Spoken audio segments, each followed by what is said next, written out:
Fully politics ఉన్నాయి అయితే. Heavy politics ఉంటాయి. క్రికెటే కెరియర్ అని ఉన్నా నేను. Player welfare important. మీరు ఏమైనా చేసుకోండి, ఆడు లేకపోతే నేను టాస్కి వెళ్ళాలని కూర్చున్నాడు. ఓకే, నువ్వు డ్రాప్ ఆడికి ఇష్టం లేదు. అసలు ఎన్సీఐకి ఎలా సెలెక్ట్ అయ్యావు, అక్కడ నుంచి ఎమర్జింగ్కి ఎలా వెళ్ళావు, ఎమర్జింగ్లోకి వెళ్ళిన తర్వాత ఎవరి అండర్లో నువ్వు ఆడావు అన్నట్టు? యశస్వి జైస్వాల్. అసలు నీ కెరియర్ స్టార్టింగ్ ఎలా అయింది, నీ పేరెంట్స్ సపోర్ట్ ఎలా ఉండదు అసలు నీ కెరియర్లో? పేరెంట్స్ సపోర్ట్ స్టార్టింగ్లో ఉండేది కాదు. తరుణ్ అనే నేను వాళ్ళకి ఇంటర్వ్యూ చేయను కానీ నా స్నేహితుడు అనేసి చేస్తాను. మన ఫ్రెండ్షిప్ చాలా లాంగ్ ఫ్రెండ్షిప్ అండ్ నీ కెరియర్ కూడా నేను చాలా చిన్నతనం నుంచి నేను చూసా. మ్యారేజ్ లైఫ్ ఎలా ఉంది? మ్యారేజ్ లైఫ్ నాకైతే బ్యూటిఫుల్గానే అనిపించింది. ఫ్రెండ్స్లో ఉంటారేమో మీ ఇద్దరు? ఇంకా ఎక్కువనే.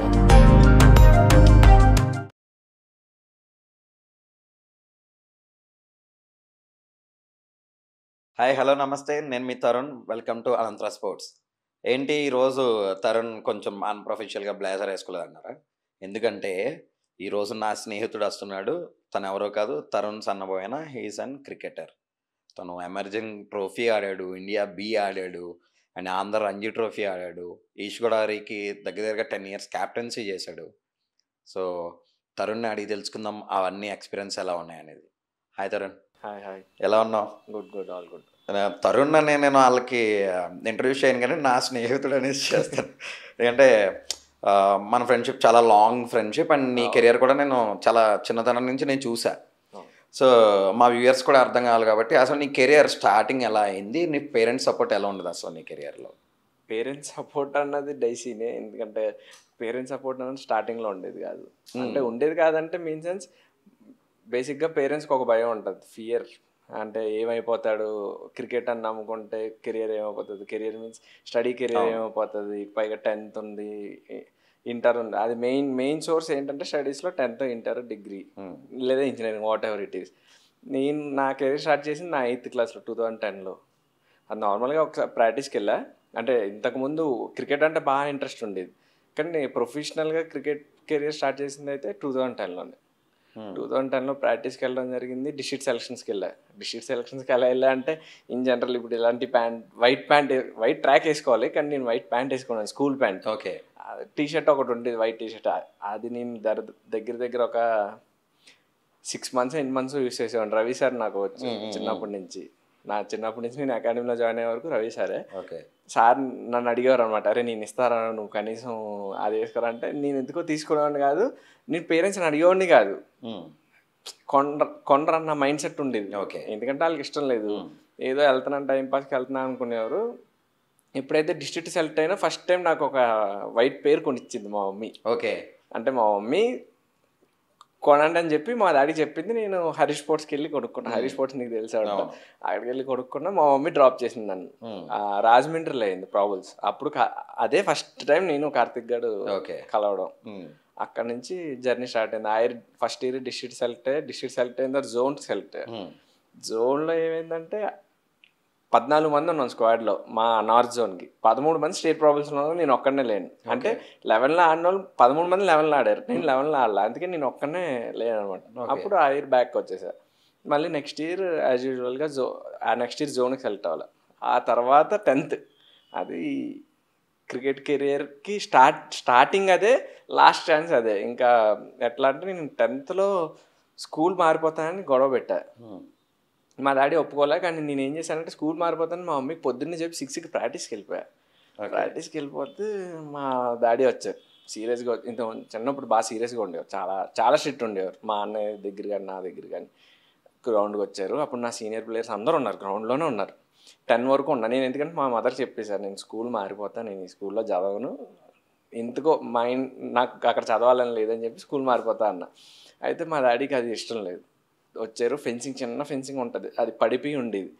పిలిచారు. నాకు మ్యాటర్ అర్థమైపోయింది, ఏదో తేడాగా ఉంది. అది పళ్ళని ఒకటి లెఫ్ట్లో బిగారు.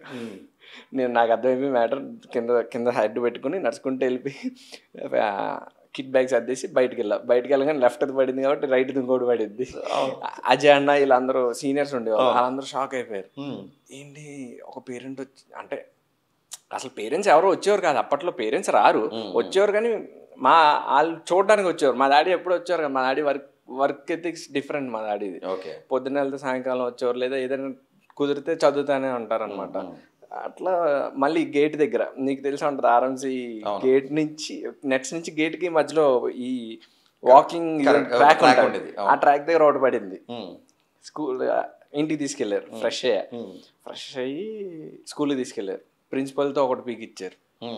ఇంక నా కళ్ళు ఆటోమేటిక్గా ఎర్రగా అయిపోయి అన్ని కంట్లో నీళ్ళు వచ్చేస్తున్నాయి. నేను క్లాస్లోకి వెళ్ళి ఏమేమి తెలియదు, నా ఒక ఫ్రెండ్ ఉండేవాడు సుకుమార్ అని, ఆడితోనే మాట్లాడేవాడిని.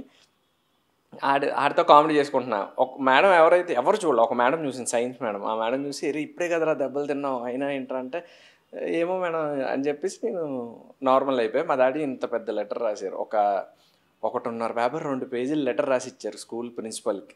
మీరు కనుక మా అబ్బాయిని స్కూల్ నుంచి పర్మిట్ చేస్తే క్రికెట్ ప్రాక్టీస్కి నేను మీ పైన యాక్షన్ తీసుకుంటాను,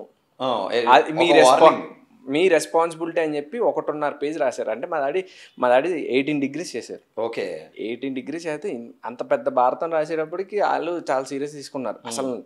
అసలు అదేదో స్పై లాగా నన్ను పెద్ద సెక్యూరిటీ 2 బాడీ గార్డుల్లో ఉండేది. నేను 3:30కి బ్రేక్ ఉండేది, 3:30కి ప్రాక్టీస్కి వెళ్ళిపోవాలి. ఆ 3:30కి నన్ను కాపాడడానికి ఒక కానిస్టేబుల్ లాగా 2 ఉండేవారు. నేను బయటికి వెళ్ళడానికి లేదు, నార్మల్గా ఇన్ జనరల్గా బయటికి వెళ్ళి రావచ్చు, నాకు అది కూడా బ్లాక్ చేశారు.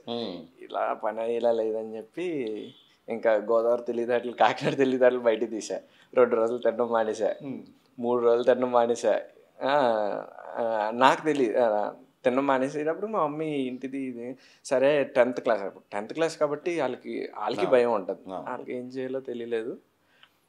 లాస్ట్ ఛాన్స్, ఇంక ఇదైతే ఎట్టి పరిస్థితుల్లో నువ్వు క్రికెట్ జోలికి వెళ్ళకూడదు అని అన్నాను. అక్కడ జర్నీ స్టార్ట్ అయింది. అక్కడ ఐర్ స్టేట్కి వెళ్తే నెక్స్ట్ ఇయరే నేను అకాడమీలో ఉన్నా. 2013 నుంచి 2018 వరకు అకాడమీలో ఉన్నాను విజయనగరంలో. స్టడీస్ అక్కడే, ప్రాక్టీస్ అక్కడే.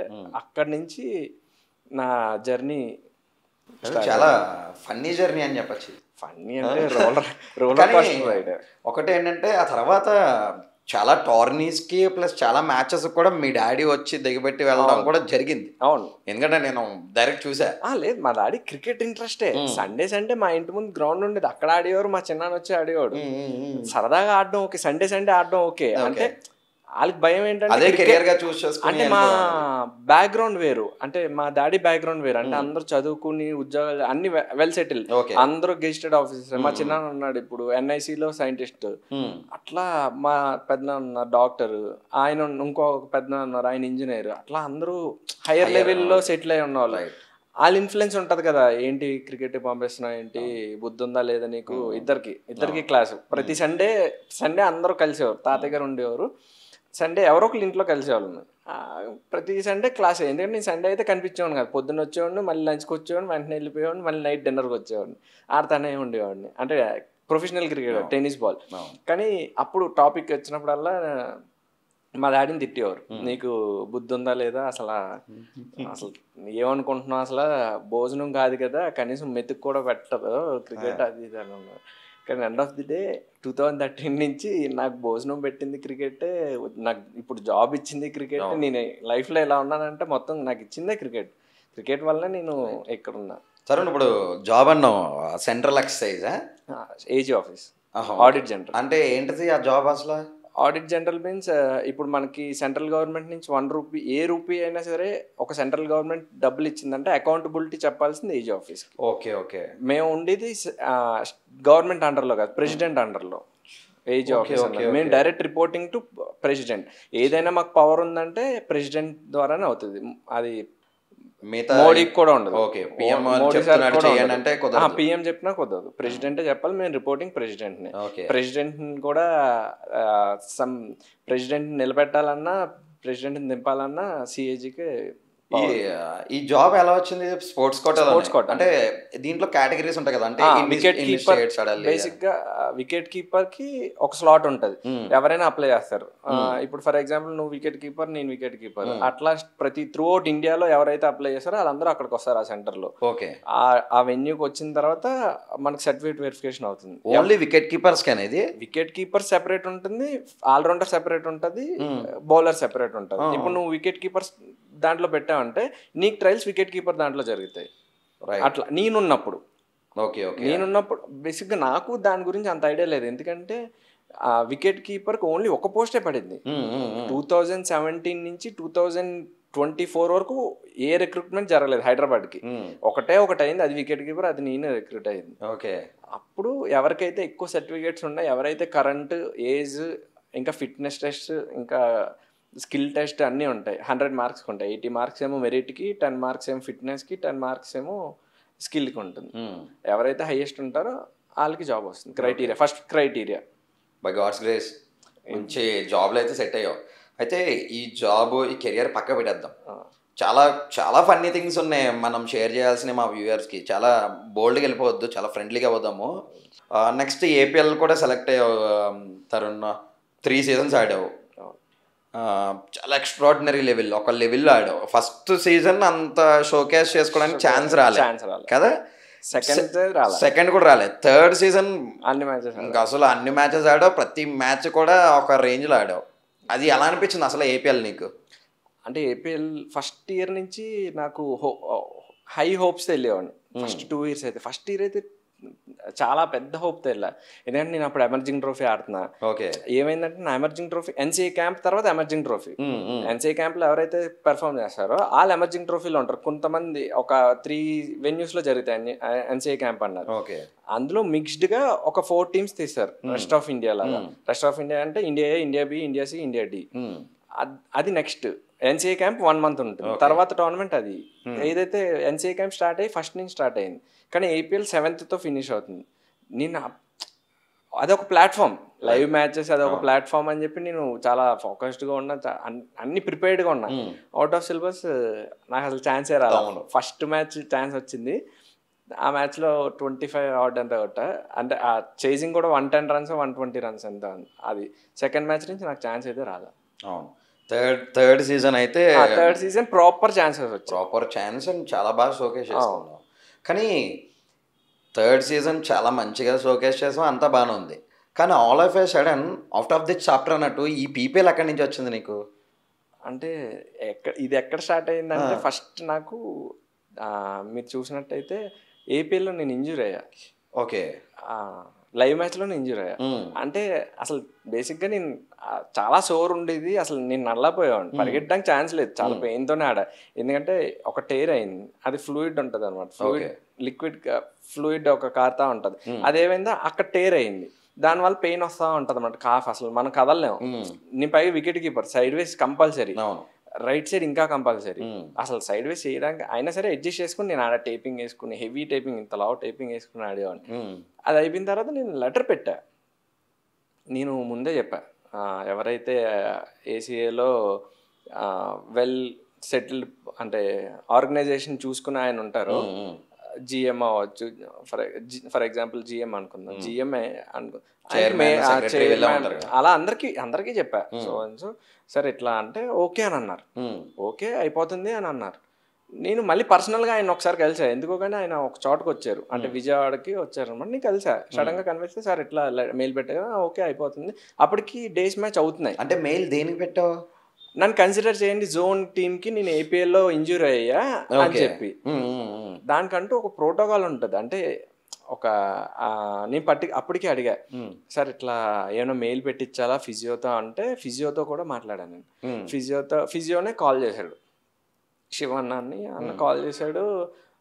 ఆయన లిఫ్ట్ చేసిన ఆయన ఏమని చెప్పారంటే, అదంతా అవసరం లేదు, అది డిస్ట్రిక్ట్ వాళ్ళు చూసుకుంటే డిస్ట్రిక్ట్ వాళ్ళు మెయిల్ పెడితే సరిపోతుంది, నువ్వేం మెయిల్ పెట్టక్కర్లా అని అన్నారు. నేను డిస్ట్రిక్ట్ వాళ్ళు మెయిల్ పెట్టారు, అన్నీ అయిపోయాయి. రేపు టీం చెప్తున్నారు అనగా నాకు తెలిసింది నేను జోన్ టీంలో ఉండట్లేదు అని. ఓకే. రీజన్ ఏంటంటే ఒక మ్యాచ్ కూడా ఆడలేదు అని చెప్పి, మ్యాండేటరీ ఒక మ్యాచ్ మ్యాండేటరీ అని పెట్టారు. మ్యాండేటరీ అని ఎందుకు పెట్టారు, కంపల్సరీ అంటే వాళ్ళు ఫిట్ ఉన్నారా లేదా అని చూసుకోవడానికి. నేను లైవ్ మ్యాచ్లోనే ఇంజురీ అయ్యింది. ఫర్ ఎగ్జాంపుల్ ఇప్పుడు బీసీఏ మ్యాచెస్ ఉన్నాయి, ఇంటర్నేషనల్ T20 మ్యాచెస్ ఉన్నాయి, ఏషియా కప్ ఉంది. Asia cup based on IPL. ఇప్పుడు ఐపీఎల్లో ఒక main player for example Rinku Singh అనుకుందాం. రింకు సింగ్ ఇంజురీ అయ్యాడు, కానీ ప్రాస్పెక్టే అంటే ఉంటాడు టీంలో అని తెలుసు వాళ్ళకి. అంతే ఐపీఎల్ బేస్డ్ మీద బీసీఏ టీం తీసుకుంటారు. అట్లానే ఇది కూడా ఏపీఎల్ బేస్డ్. కానీ నేను అడిగేటప్పటికి ఏపీఎల్ ఫ్రాంచైజీ గేమ్ కదా, ఇది అసోసియేషన్కి సంబంధం ఏంటి అని అన్నారు. మరి అప్పటి వరకు వాళ్ళు అవుతుంది అని చెప్పారుగా. సేమ్ అదే కదా ప్రాబ్లం, అక్కడే స్టార్ట్ అయింది.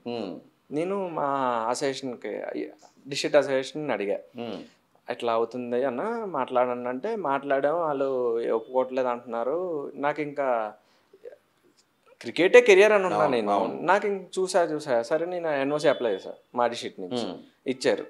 ఆ సీజన్ లాస్ట్ సీజన్ అవ్వాల, ఎందుకంటే అప్పటికి అన్నీ అయిపోయాయి. అంటే మీన్స్ రౌండ్ ఆఫ్ అన్ని సెలక్షన్ మ్యాచెస్ ఏవైతే ఉన్నాయో అవి అయిపోయాయి. నేను విత్డ్రా చేసుకుంటున్నా అని చెప్పి మళ్ళీ నేను అసోసియేషన్కి మెయిల్ పెట్టా. ఇప్పుడు అసోసియేషన్లో ఉన్న బ్యాడ్ థింగ్ ఏంటంటే అసోసియేషన్కి ఒక రిప్లై మనం ఈమెయిల్ ఇచ్చామంటే దానికి రిప్లై ఇవ్వాలి.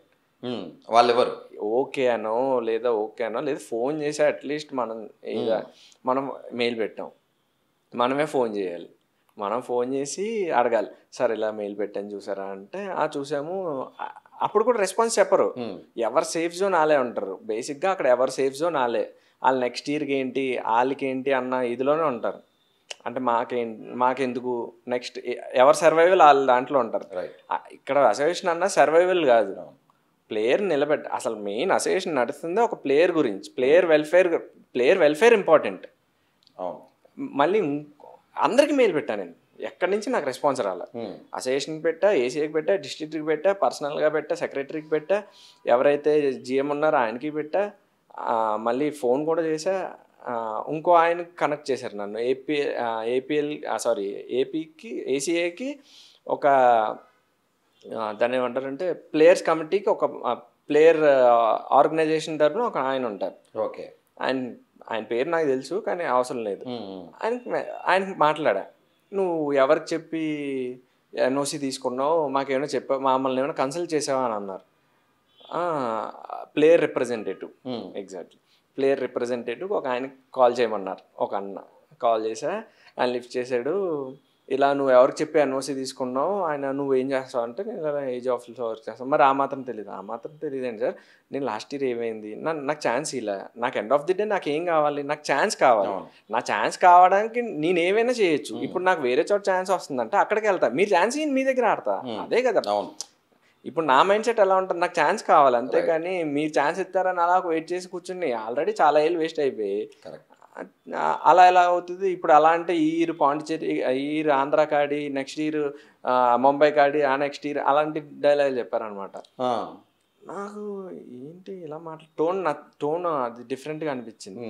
సరే ఇంక ఇలా కాదు అని చెప్పి ఎవరైతే మెయిన్ రంజీ ట్రోఫీ ప్లేయర్స్ ఉన్నారో వాళ్ళందరికీ మెసేజ్ చేశాను.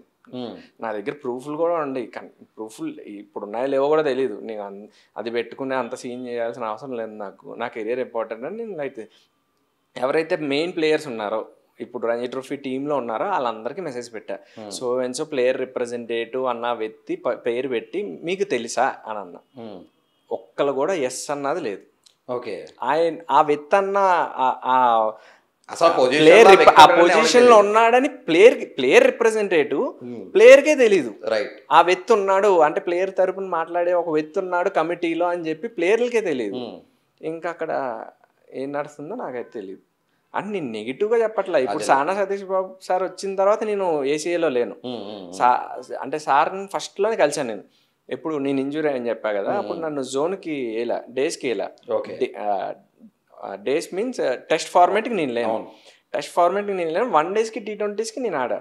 అయితే నన్ను T20sలో ఏపీఎల్లో పెర్ఫామ్ చేసా, డిస్ట్రిక్ట్స్లో కూడా పెర్ఫామ్ చేశా, ప్రాబుల్స్లో కూడా.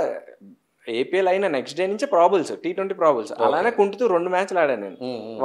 వర్షాల్లో జరిగింది 10 hours అవుట్ జరిగింది, ఇంకోటి 12 hours జరిగింది. ఆడా కానీ రెండాట్లో ఎవరు కొట్టలే. అంటే అసలు మ్యాచ్ జరగల, సగం మ్యాచ్ అయింది. మ్యాచ్లు అవ్వాలి, 2 matches ఆడాము, అయిపోయింది. నేను ఇప్పుడు నీతో ఎలా మాట్లాడుతున్నా, నేను అలానే కలిసి సార్ ఇక్కడ చైర్ వేసుకున్నా, నేను ఇక్కడ చైర్ వేసుకున్నా, మాట్లాడా. సార్ ఇలా అయింది, నేను ఇలా ఆడా, నా స్టాట్స్ అన్నీ ఇచ్చేసారు.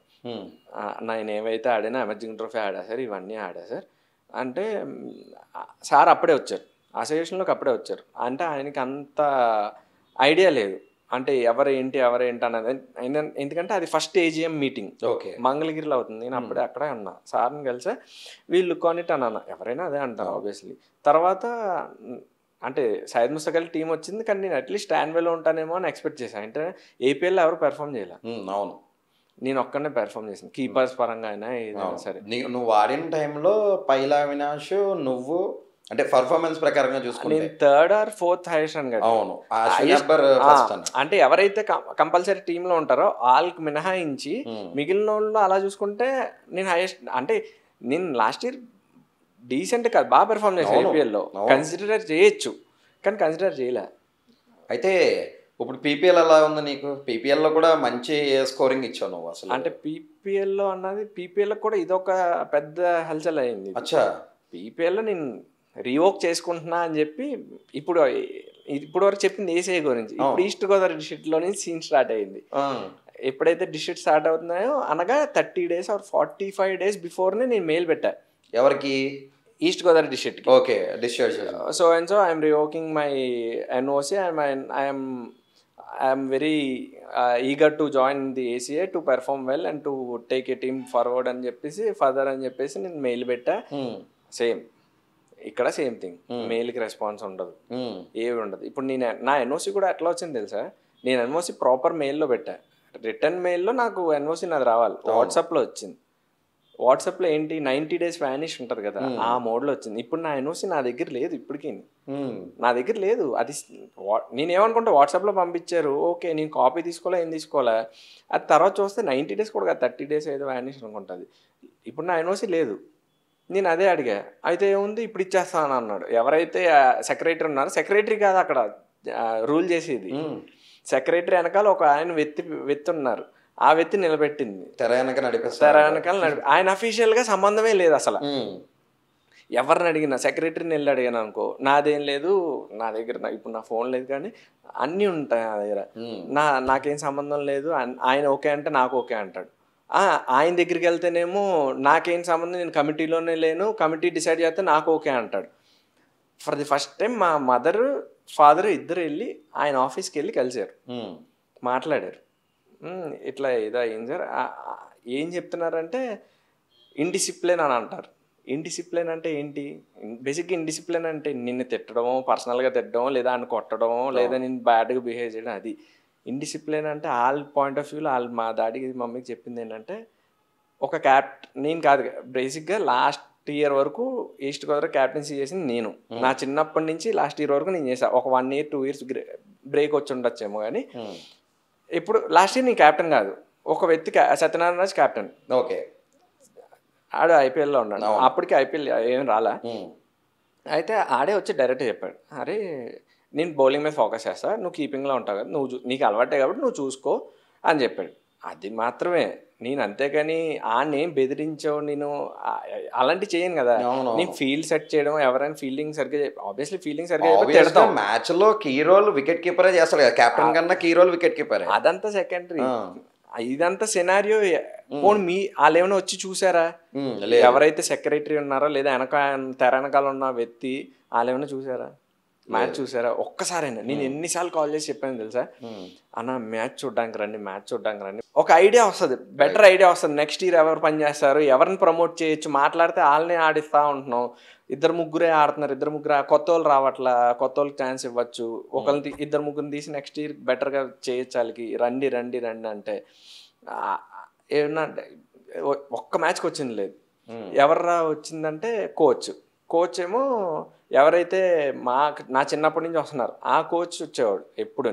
ఆ కోచ్ ఒక మ్యాచ్లో ఏమైందంటే, ఇప్పటికి వచ్చి ఈస్ట్ గోదావరి చరిత్రలో మేము 220 చేసేసింది లేదు. ఓకే, T20లో ఈస్ట్ గోదావరి సెకండ్ ఇన్నింగ్స్ ఎప్పుడు గెలవాల, అంత చేసింగ్ 200+ మేము ఎప్పుడు చేసేసింది లేదు. East Godavari well known for fast bowlers. Okay, బ్యాటింగ్లో అంత ఉండేది కాదు, కానీ ఆ రోజు మ్యాచ్ గెలిచాం చేసింగ్లో.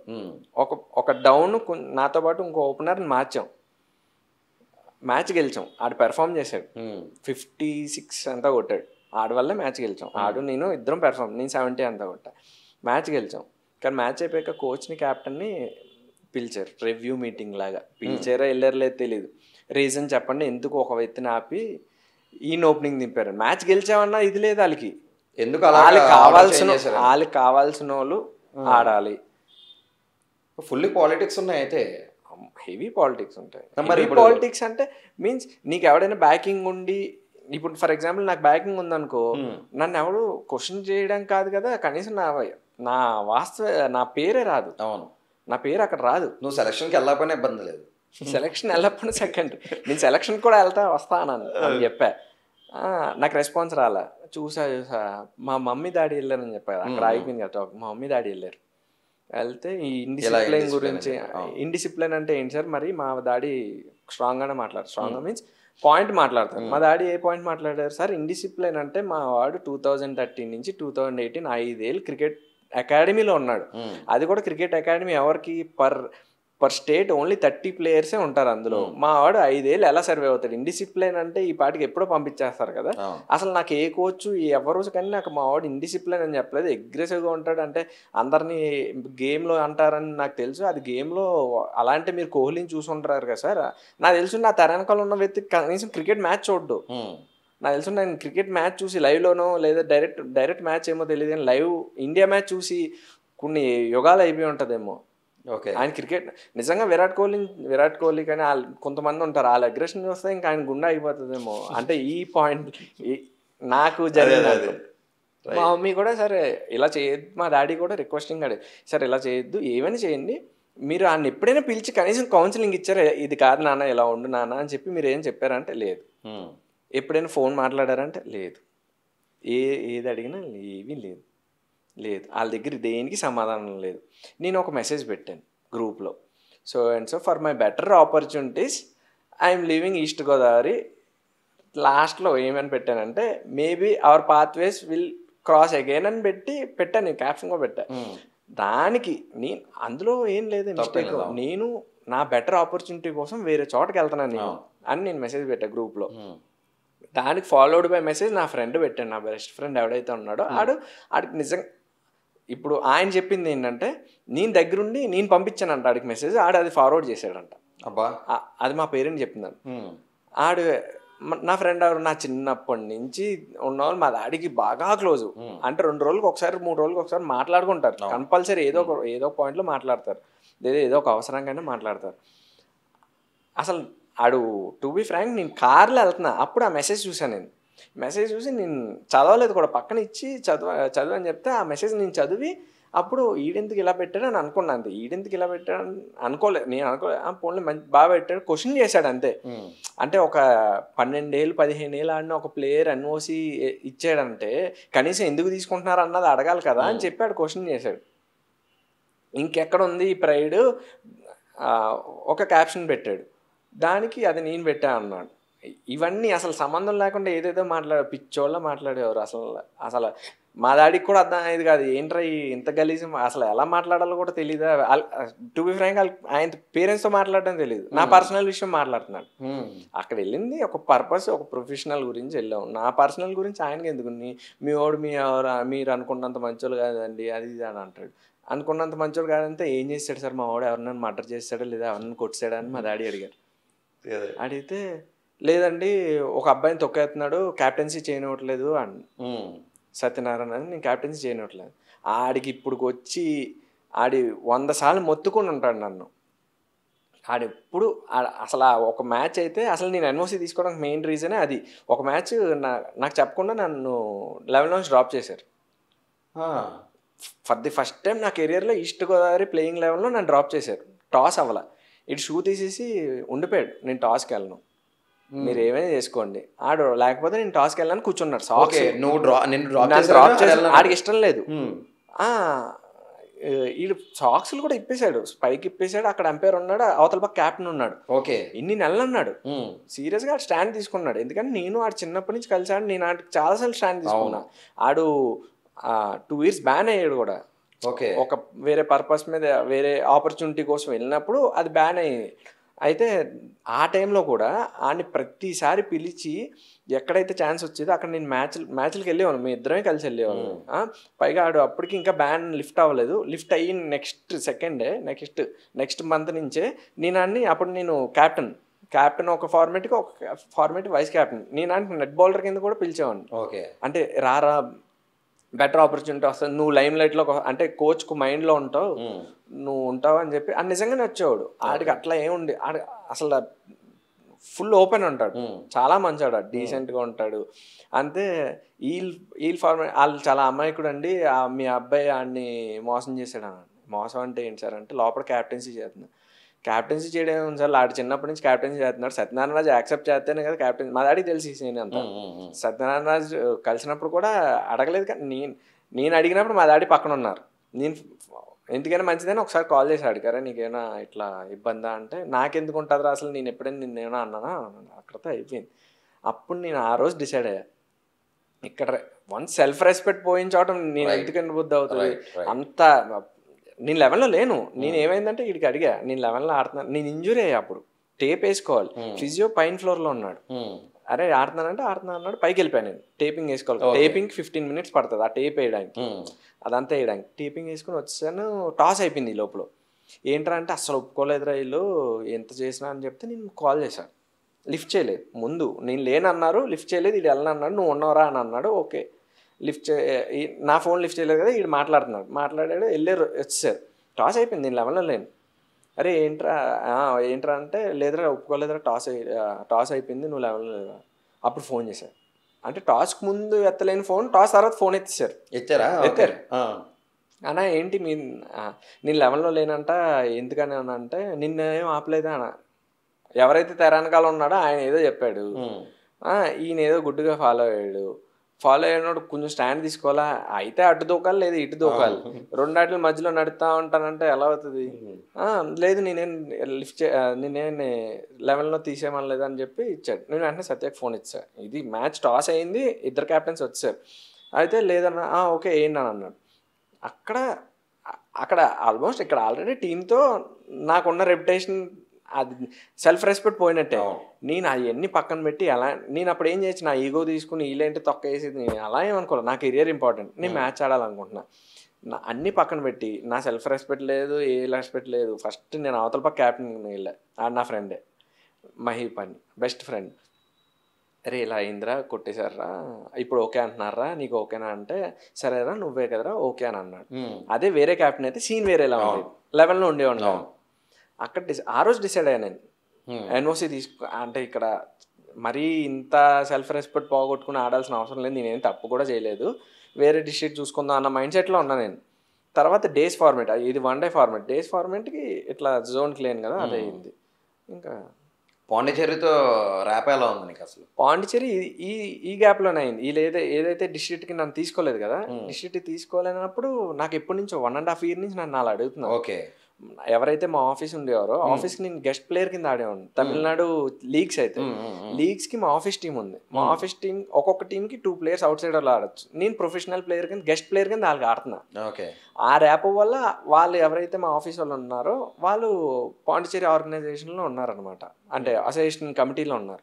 వాళ్ళు 1.5 year నుంచి రావచ్చు కదా, నీకు అక్కడ ఛాన్స్ ఇవ్వట్లేదు కదా, రావచ్చు కదా అని అన్నారు. లేదన్నా నేను రానన్నా, ఇక్కడే ఆడాలని ఉంది, ఇప్పటికైనా ఇక్కడే డెబ్యూ చేయాలని ఉంది అని చెప్పి నేను చెప్పాను. మళ్ళీ బిఫోర్ ఇది అవ్వకముందు అడిగారు వస్తావా అని, లేదన్నా నేను రానన్నా. ఇది అయిపోయింది, ఇది మ్యాచ్ స్టార్ట్ అయిపోయి 2 days తర్వాత నేను వాళ్ళని అప్రోచ్ కూడా అవ్వకూడదు, ఏపీఎల్ ఆడదాంలే, ఏపీఎల్ ఎలానో ఉంటా అని తెలుసు నాకు, ఏపీఎల్ ఉంటాలే కదా అని చెప్పి లైట్ తీసుకుని ఉంటే ఫోన్ వచ్చింది అప్పుడు ఒకరోజు, వస్తావా మాకు కంపల్సరీ కావాలి, కోచ్ కూడా అంటే 2 కోచ్లు అడుగుతున్నారు, కంపల్సరీ కావాలంటున్నారు, నువ్వు ఓకే అంటే ఓకేనే, ఇక్కడ లేదు ఆపర్చునిటీ, ఓన్లీ ఏపీఎల్ ఆడి ఏం చేయను అని చెప్పి ఓకే అన్న వస్తా అని చెప్పా. అక్కడ జర్నీ స్టార్ట్ అయింది. కానీ చాలా మంచి పర్ఫార్మెన్స్ ఇచ్చావు. అవును, అది ఫైనల్కి వెళ్ళినట్టున్నారు కదా. Qualifier 1 qualifier 2 2 ఆడాం, 2 ఓడిపోయాం. చాలా వరకు 50లో చాలా తక్కువ బాల్స్ ఫేస్ చేస్తూ మంచి స్కోర్లు కొట్టావు. అంటే వచ్చిన ఆపర్చునిటీస్ గ్రాప్ చేసుకున్నా, కానీ ఏమైందంటే మా టాప్ 3 బాగా పెర్ఫామ్ చేశారు నాకౌట్స్కి వచ్చే వరకు. అంత నాకు లిబర్టీ వచ్చేది కాదు, ఎక్కువ ఓవర్స్ వచ్చేవి కదా బ్యాటింగ్కి, లిమిటెడ్గా వచ్చే ఛాన్సెస్. ఆ లిమిటెడ్లోనే నేను చేశా. ఏవైతే ఆ లిమిటెడ్లోనే అవుట్ ఆఫ్ సిలబస్ 2 innings మాత్రం నాకు వచ్చాయి. ఎక్కడ జరిగినాయి ఇక్కడ ఇవన్నీ? పాండీలోనే. ఓకే. సేమ్ ఏపీఎల్ అలానే అది పాండిచేరి ప్రీమియర్ లీగ్ కూడా అలానే. రైట్. అయితే మనం ఈ డిస్కషన్ ముందు ఒక 2 మేజర్ టోర్నీస్ గురించి వద్దాం. ఒకటి ఎన్సీఏ క్యాంప్, ఒకటి అండ్ ఎమర్జింగ్ ట్రోఫీ ఒకటి. అసలు ఎన్సీఏకి ఎలా సెలెక్ట్ అయ్యావు, అక్కడి నుంచి ఎమర్జింగ్కి ఎలా వెళ్ళావు, ఎమర్జింగ్లోకి వెళ్ళిన తర్వాత ఎవరు అండర్లో నువ్వు ఆడావు అన్నట్టు?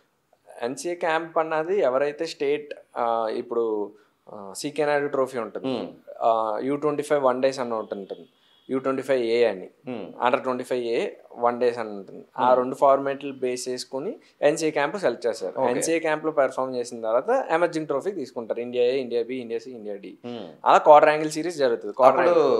నువ్వు సెలెక్ట్ అయినప్పుడు నీతో పాటు ఆంధ్ర నుంచి ఇంకా ఉన్నారు. విజయ్ ఉన్నాడు, కేఎస్ఎన్ రాజు, ఇంకా రషీద్. ఓకే. రషీద్ మా టీం వైస్ కెప్టెన్. అప్పుడు నేను 1 day టీమ్కి నేను కెప్టెన్ ఆంధ్రాకి. ఆ ఇయర్ డీసెంట్గానే పెర్ఫామ్, ఒక 100 కొట్టా, ఒక 40 అట్లా కొట్టా. అంటే మేము క్వాలిఫై కాలేదు, కానీ కమింగ్ టు ది డేస్ ఫార్మాట్లో సీకే నాయుడు ట్రోఫీలో 3 matches 300s కొట్టా. అది బిగ్ టీమ్స్ మీద తమిళనాడు, ముంబై టీం విన్నర్స్ అయింది. ముంబై పైన 158 నాట్అవుట్ కూడా, నాట్అవుట్గా ఉన్నా. 3 matches 300 కొట్టిన తర్వాత అప్పుడు నేను ఎన్సీఏ క్యాంపే సెలెక్ట్ అయ్యా. అప్పుడు ఎన్సీఏ క్యాంప్ సెలెక్ట్ అయిన తర్వాత ఎన్సీఏ క్యాంప్ 1 month జరిగింది. ఆ తర్వాత ఆ ఎన్సీఏ క్యాంప్ ఇంకా performance based on this CK Naidu trophy performance based అది తీస్తారనమాట, సెలెక్ట్ చేస్తారు ఎమర్జింగ్ ట్రోఫీకి. అందులో నేను ఎమర్జింగ్ ట్రోఫీ టీమ్ బిలో ఉన్నా. టీమ్ బి మా టీమ్ క్యాప్టెన్ వచ్చేసి ఎస్ఎస్వి జైస్వాల్. మీ టీం ఎవరు అప్పుడు ఇండియా బికి? ఎస్ఎస్వి జైస్వాల్, నేను, హర్ష్ దూబే. ఇప్పుడు మొన్న ఐపీఎల్ ఆడాడు సన్ రైజర్స్కి. ఇప్పుడు Ranji trophy highest wicket taker తను, 60 wickets తీసుకోడు. హర్ష్ దూబే, యష్ రాథోడ్ మీన్స్ ఆడు highest run getter last year ఆడే. ఓకే. మా బ్యాచ్, నా బి బ్యాచ్, నేను యశస్వి జైస్వాల్, హర్ష్ దూబే, యష్ రాథోడ్, రషీద్, నేను, హర్ష్ గౌలీ, ఇంకా ఉండు తనుష్ కోటియన్. ఇప్పుడు అవి ఆడిన తర్వాత నెక్స్ట్ ప్రోగ్రెస్ ఏంటి ఆ మ్యాచెస్ తర్వాత? ఆ నెక్స్ట్ ప్రోగ్రెస్ ఏంటంటే బేసిక్గా అప్పుడు కరోనా కదా, కరోనా టైం వల్ల ఏమైందంటే ఇండియా సిరీస్ జరగాలంటే ఆ ఎమర్జింగ్ ట్రోఫీలో కూడా నేను 3 innings 166 నాట్అవుట్ ఒకటి, 60 ఒకటి కొట్టా. ఆ టోటల్లో హైయెస్ట్ టోటలే నాది. నిజంగా ఆ ఇయర్ సిరీస్ జరుగుంటే అది బంగ్లాదేశ్తోని శ్రీలంకతో సిరీస్ జరగాలి, ఇండియా సిరీస్ జరగాలి. ఎమర్జింగ్ ట్రోఫీ మొన్న కూడా అయింది. ఎమర్జింగ్ ట్రోఫీ అవ్వాలి, అది క్వార్టర్ యాంగిల్ సిరీస్ అవ్వాలి. కానీ కరోనా బేసెస్ వలన బయట కంట్రీ వాళ్ళు రావడానికి లేదు, శ్రీలంక రావడానికి లేదు, బంగ్లాదేశ్ రావడానికి లేదు. అందుకని చెప్పి అది పోస్ట్ పోన్ చేశారు. అయితే ఏమైంది, నెక్స్ట్ ఇయర్ వచ్చేసరికి అండర్ 25 కాస్త అండర్ 23 చేశారు. ఎప్పుడైతే నేను ఎమర్జింగ్ ట్రోఫీ ఆడానో నాకు అండర్ 23 ఉంది. ఎప్పుడైతే నా ఎమర్జింగ్ ట్రోఫీ ఫినిష్ చేసుకున్నానో ఇది అండర్ 25 కాస్త అండర్ 23 అయింది. నేను 24కి వచ్చాను.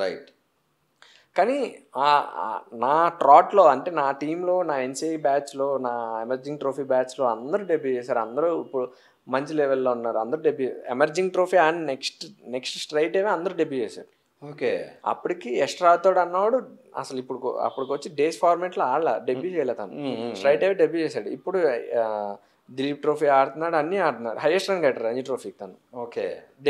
డెబ్యూ చేయడం వల్ల ఎవరైతే చేశారో వాళ్ళందరూ డెబ్యూ చేశారు, నేను ఒక్కనే చేయలేదు.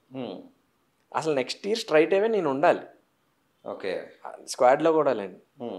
ఎందుకు లేనంటే నీకు అండర్ 25 ఇండియా ఛాన్స్ ఉంది, 25 ఆడితే ఛాన్స్ వస్తుంది, రంజీ ట్రోఫీ అయితే బెంచ్లోనే ఉంటాయి, ఆల్రెడీ కేఎస్ భారత్ ఉన్నాడు, దాని గురించి సెలెక్టర్ని కీపర్ బ్యాట్స్మెన్ కింద కేఎస్ డైరెక్టే కాల్ చేశాను. నేను సెలెక్టర్కి కాల్ చేశాను, నన్ను ఎందుకు కన్సిడర్ చేయలేదు.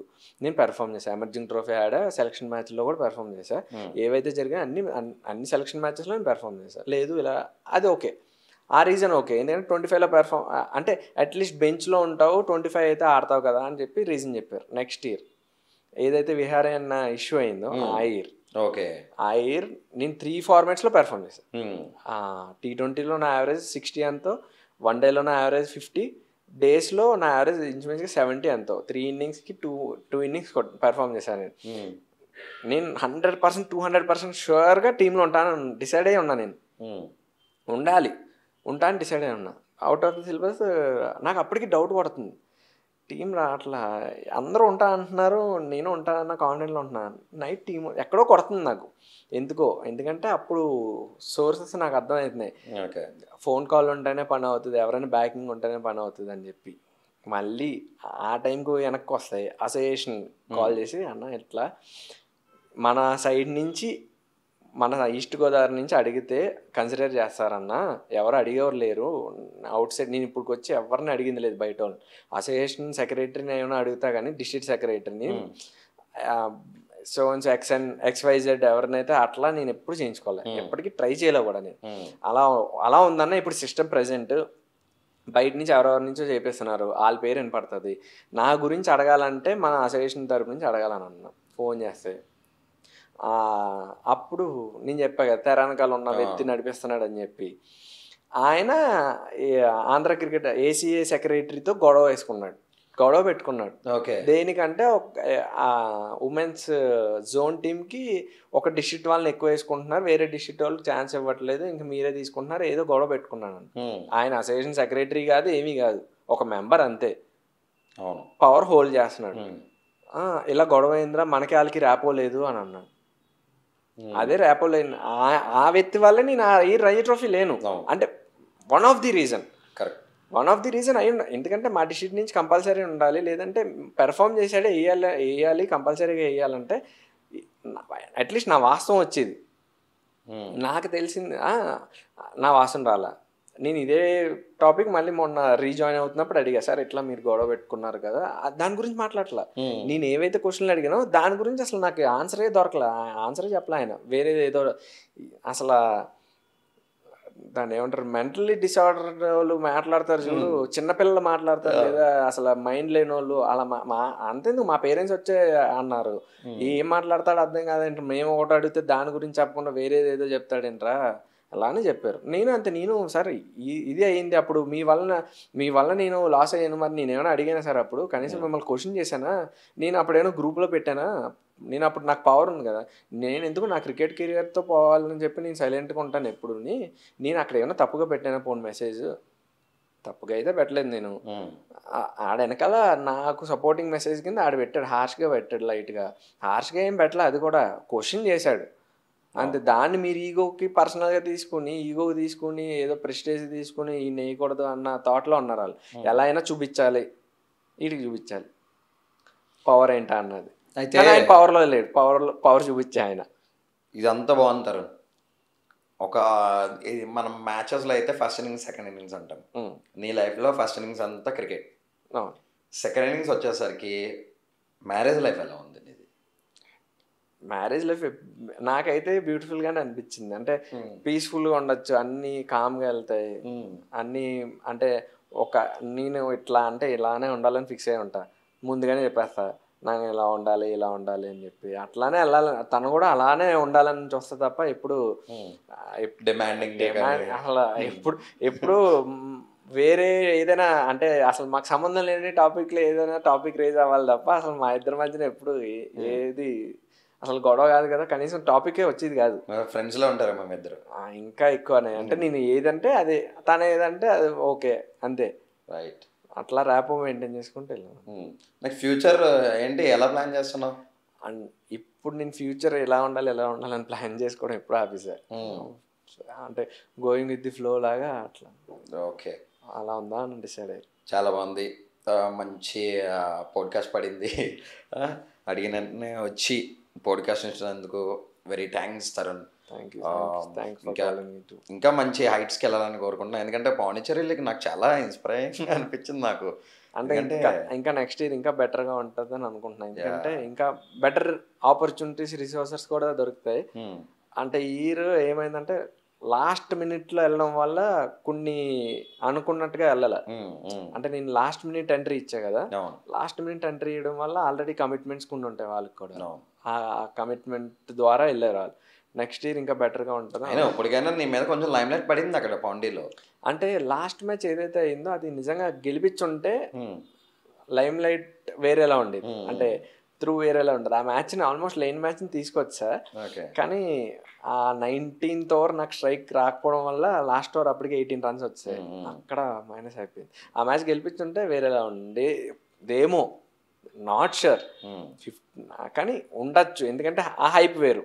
ఎందుకంటే క్వాలిఫైయర్ 2 అది గెలిస్తే ఫైనల్స్కి వెళ్తాం, ఆ బజ్ వేరు ఉంటుంది, ఆ హై వేరు ఉంటుంది, వాళ్ళకి వేరు ఉంటుంది. నేను ఎప్పటి నుంచో అనుకుంటున్నా, కానీ ఒక టార్గెట్ అంటే బేసిక్గా క్రికెట్లో ఏదైతే అనుకుంటున్నానో అవేమి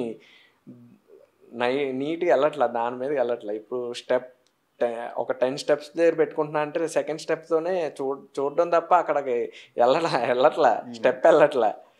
అది ఎప్పుడు స్టెప్ వెళ్దాం అన్నది చూడాలి. Right, thank you so much.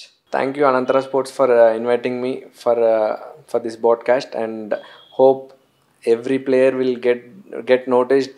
A lot of players were there who didn't get the limelight what they want, and hope Anantara Sports will get that buzz for the players and keep high, and please support Anantara Sports and do like and subscribe. That's it.